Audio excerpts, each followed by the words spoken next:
viewers, you're welcome to your program, Business Matters. My name is Stephen Ipalabo Lawson.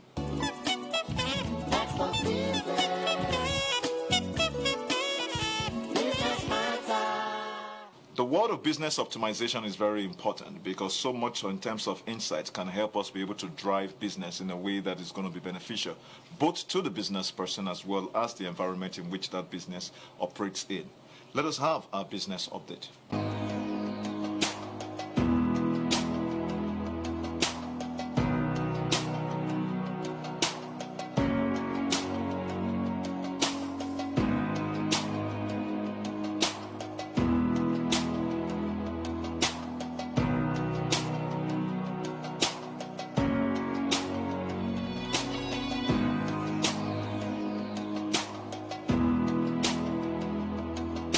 This is our culture on Business Matters. We invite a distinguished guest into the house to help us do justice to the topic of the day. And my guest today is a renowned engineer and the managing partner of Mobilita, an automotive garage in Lagos, here in Nigeria.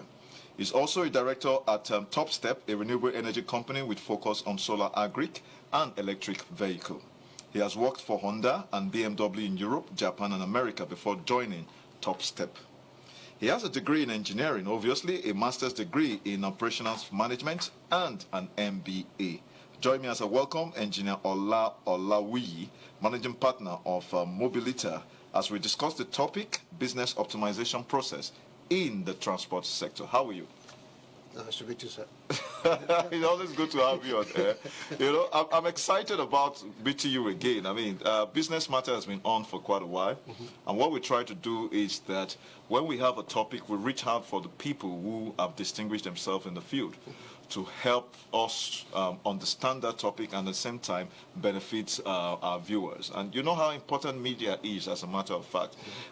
People watch, even if they don't watch today, they might see it tomorrow, 3 or 4 years afterwards, and those kinds of insight are quite relevant. And looking at business optimization, I know you have a degree in operations management, and when we wonder what business optimization entails, especially in the transport sector, and why is it important when we look at business optimization, even as a general concept or a general business concept? Business optimization is it's extremely important. So if I have to define optimization, it's the utilization, deployment of assets and resource, business assets and resource for optimal use for your customers and your market. So it's extremely important, and it's now, in the last 20, 30 years, is now playing a very big role as a competitive tool. It's actually a competitive strategy for most of these businesses. So it's not so much how you expand your market, it's how you actually use your resource within your control to meet those value propositions that the market has been promised. So it's extremely important, especially in the transportation industry, where the cost of asset acquisition is extremely high. That's true. So what you want to think about is, look, I've spent a lot of money acquiring this asset. You know, I've spent a lot of money acquiring this talent. Now, how do I optimize this resource or this asset in such a way that I actually make more with less, right, to serve my market and serve my customers? And that if you're able to do that, it's been proven, and the Japanese have demonstrated this time after time, that if you're able to do that, then you're able to actually, as far as competitiveness is concerned, you're able to have an advantage. Now that reminds me, in terms of what the Japanese actually have done. Unfortunately, we heard about the Hiroshima atomic bomb incident and how that redefined the Japan's way of actually doing business. They have actually been in the world in terms of being a member of the developed nations, as the case might be. And when you look at some of their management practices, you see that, you know, expressed in a lot of the major brands, the global brands that they have been able to put into the international market. And I ask myself, when we look at the comparative analysis, why is it that we don't seem to, you know, create such management ideology in Africa that can actually stand at par with a country like Japan? To be fair to Nigeria, this is a problem that the lot of the world grapples with, the efficient utilization of resource. So one of the advantage or one of the benefit that Japan has is Japan has no resource. Okay. So they were forced to manage, you know, manage their resource utilization in a way that we, maybe in Nigeria, well, we're not. I mean, we're blessed with abundant resources. We are. And because we have so much of this resource, we waste it. So, I mean, in a country where you have 200 million people, which means you have 200 million people to tap into, which is a resource in and of itself, that we actually accommodate wastage. So Japan is entirely different. The Japan strategy is to say, look, we don't have resource, right? But whatever we have, we're just going to employ it in a way that we can actually conquer the world, which it did. So Japan was able to do that. And so as the stories is being told, we can go back and learn from them, learn from the experience. Now that we know that optimization is now a competitive advantage that can be employed in a business world. Now let's look at the issue of technology. I mean, the world today has embraced technology as a measure in leapfrogging the advancement and development. And when you look at business optimization, especially within the transport sector, you should be able to have case studies that actually identify with the fact that technology has helped not just only in asset acquisition, but also in optimization. To what degree do we see that operational, especially in Nigeria? I mean, we're beginning to expand. I mean, the rudimental. Because when we talk technology, we don't necessarily have to talk something big. So there are tracking devices, there are monitoring devices. Especially for the logistic arm of the transport sector. For the logistic arm, there are even communication devices like telephone and cell phones. They're also technology. So you can actually reach and talk to your drivers. So whether it's land transportation, sea transportation, or even air transportation. So they're tracking devices, so they're actually tracking devices that helps you plan your route. So Google Map is a very good tool that is technology driven, that you can actually employ. And businesses do employ this technology in a way that is not necessarily holistic and integrated, but we're beginning to embrace it and saying, look, if I want to go from here to Port Harcourt, I want to try and understand what the weather situation is, and the weather report. I want to understand the traffic situation. There's so much in terms of data analytics, as a matter of fact, comes to play in that regard. It does. So technology, data analytics, so to speak, are synonyms. You want to say? It does in some sense. So data analytics can be passive, can be dynamic, and can be forward-looking, can be backward-looking. So it can be historical. So most of the data analytics play that we employ in Nigeria is always almost backward-looking. So we look at what happened yesterday and 2 days ago and 2 years ago, and then we make predictions on what is likely to happen in the future. Is that a good thing? It is a good thing, as long as you're employing tools and techniques and methodology that is helping you optimize your asset. So that's the bottom play. The bottom play is I have an asset that is extremely expensive, and it has a useful life or limited life, and I have a customer that is actually waiting out there for me to provide value, provide service. So I need to align, the maximum output or ensure maximum output from this asset and resource to be able to meet the needs of my marketplace. It's extremely important. And you have to be able to do it better than your competition. This is what's important. So if your competition is spending time and money and effort and energy acquiring new assets, and you're able to deploy your own asset, it doesn't matter the age, the type, or even the technology state, in a way that is efficient, that is effective, that is focused, you're more likely to get this competitive advantage. Let me digress a bit. Is there a comparison between spying and competitive study? So, to the degree that you do business intelligence, spying is not. I mean, it sounds like a bad word, but it's not a bad word. So the Japanese actually leveraged it. They call it reverse engineering. Reverse engineering. So if it's out there, if you're not compromising intellectual property rights, so you can actually do a tear-down analysis. Again, the Japanese and the Americans use this a lot. So where you procure competitive products or services, you try and understudy it, you try and understand what's going on in that space. And then you align that with, again, the value proposition. What am I trying to do? What am I trying to achieve? And how am I trying to do it, which is very important. See, what we don't do very well in Nigeria is the what. We do the what well, but we don't do the how. So the how is, what value do I need to deliver to the marketplace, right? But the how is, how am I doing it? How am I doing it? There's so many different ways you can deliver value to the marketplace. So how is this the most efficient way? Whether it's banking, whether it's transportation, whether it's housing, whether it's education, whether it's hospitality industry. So you begin to ask yourself these questions all the time. Is why? And the reason that you have to be very deliberate about this is that the market requirement and the value proposition keep changing. True. And even the competitive landscape keep changing. True. So because you have... we see a lot of disruptive technologies, as a matter of fact, that has changed a lot. They keep changing, and they economic and the time, even the time period of that change. Bill Gates wrote a book which is Business at the Speed of Thought. This day and age, it's before you blink your eye, you see a total different landscape that you've been dealing with. And this is why businesses are going concern. This is you can't just sit on a laurel and say because I am number one or number two or number three in this industry, or even if I'm number 200 and able to meet my customer needs, then I'm okay. So you can't do that. Your survival depends on continuously looking at your processes, looking inwards. Of course, you want to see what's happening outside, what your competitor is doing, what the market reaction is to technology, where the technology. But very importantly, the reason why optimization is also very important right now is the cost of acquisition has gone up. You know what the interest rate is right now. So the interest rate is quite high, right? And the primary motivation for market right now is cost, right? If you're efficient, right, you would. I mean, you minimize your cost to be able to optimize your profits. If you optimize your assets, then you definitely see cost reduction. Okay. Because what optimization does, and productivity does. So optimization equals productivity. So the one country in the world that is extremely productive, and this will surprise you and surprise a lot of people as well, is actually Ireland. So you're looking at... Of the United Kingdom? Yeah, Ireland of the United Kingdom. Yeah. All right. And how is that so?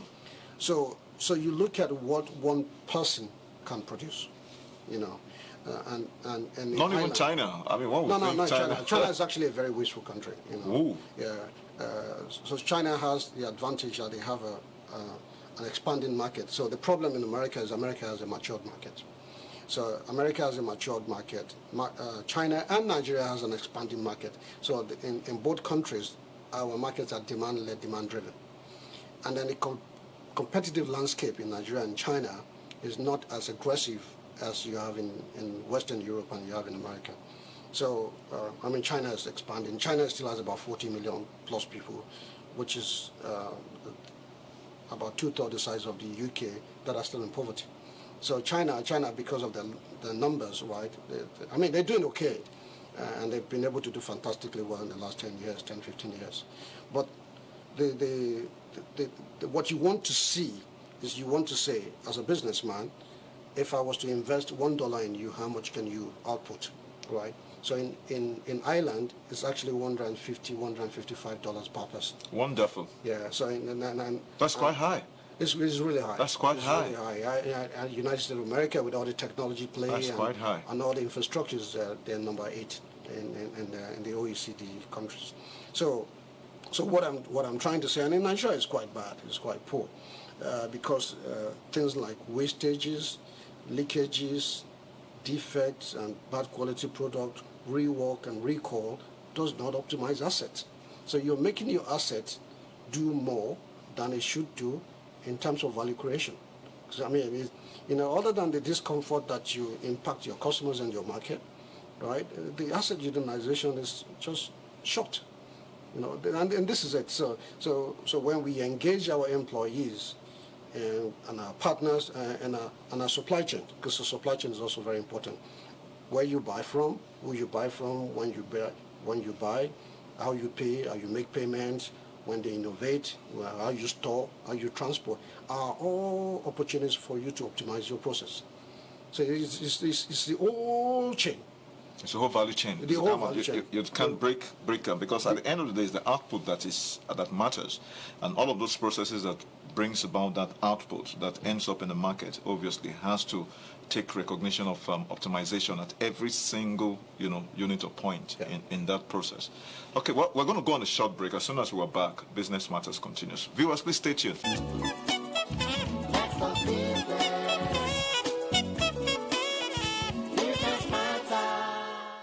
All right, if you've just joined us, this is Business Matters, and I'm in the studio with engineer Ola Olawuyi, the managing partner of Mobilita, and we've been discussing business optimization process in the transport sector.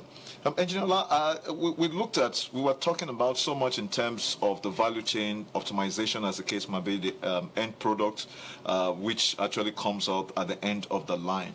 And so when we wonder, perhaps in a much more a clearer way, what are those key performance indicators, that businesses need to be able to have in place or see or put and say, okay, this are the ways I know that my businesses are being optimized or my processes are being optimized in order for me to ensure that the cost does not put me in the negative? So there's something we call a functional alignment. So functional alignment is looking at how your processes are set up in such a way that you don't have redundancy or you don't have downtime or wait time between processes. So, I mean, for lack of a better word, the Japanese will call it just in time. So just in time across the value chain.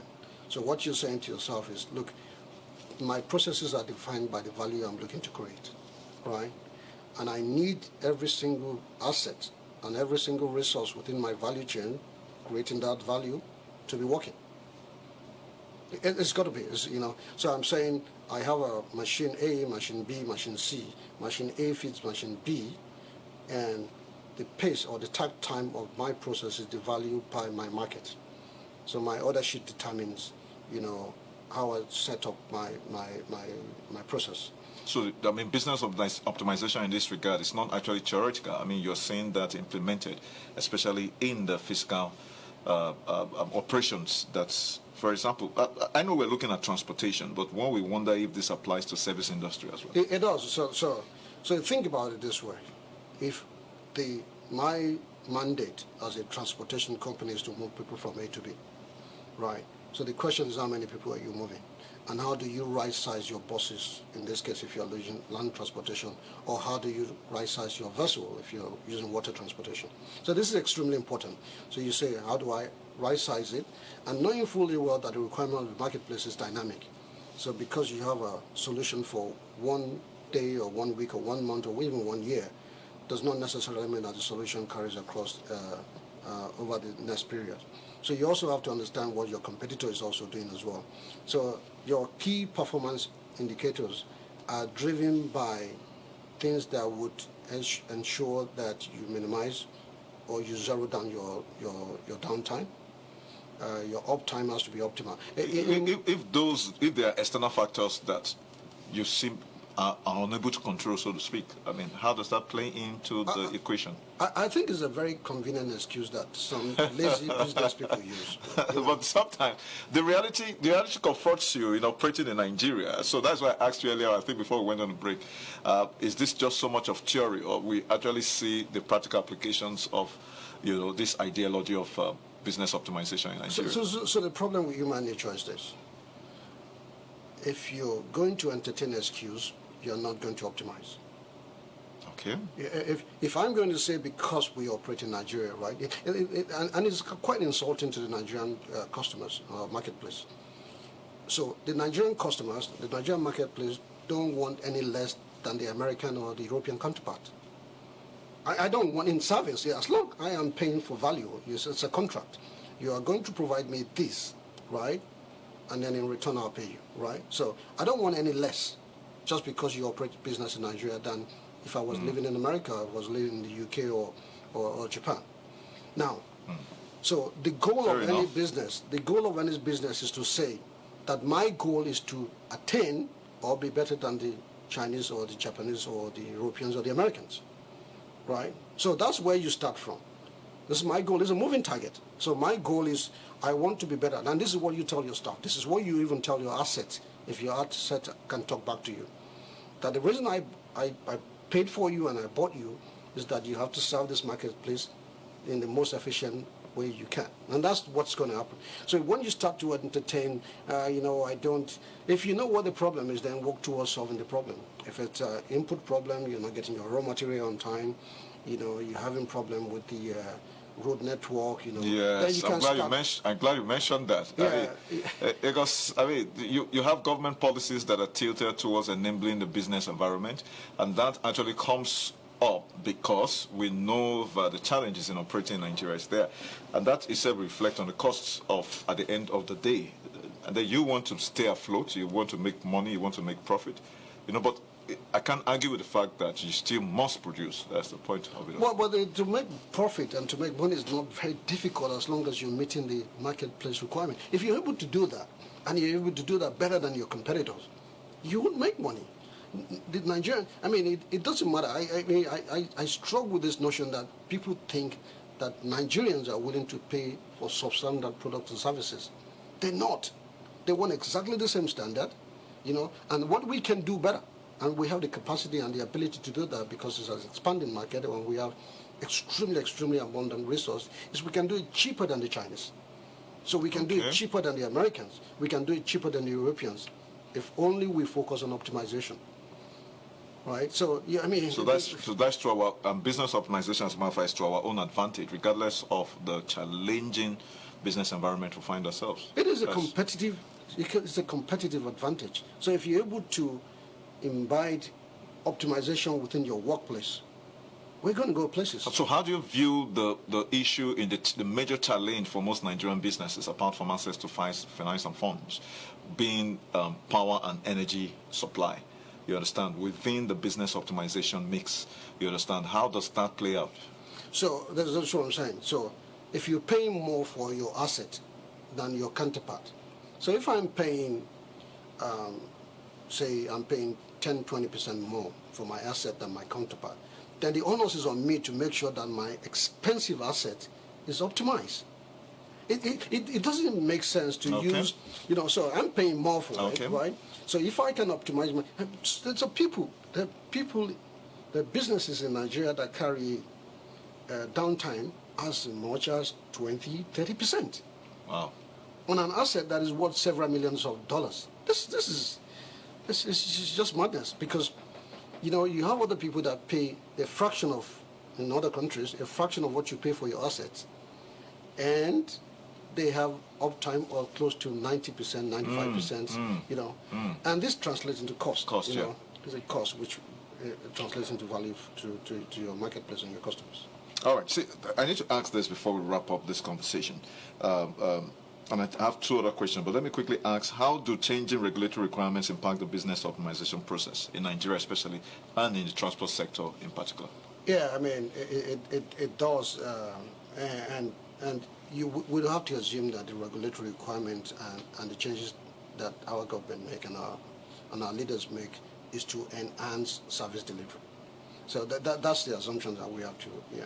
So it's saying that, you know, I want better product and better service delivery for the marketplace, and as operators, as service providers, so we have to align with that. We just have to do that.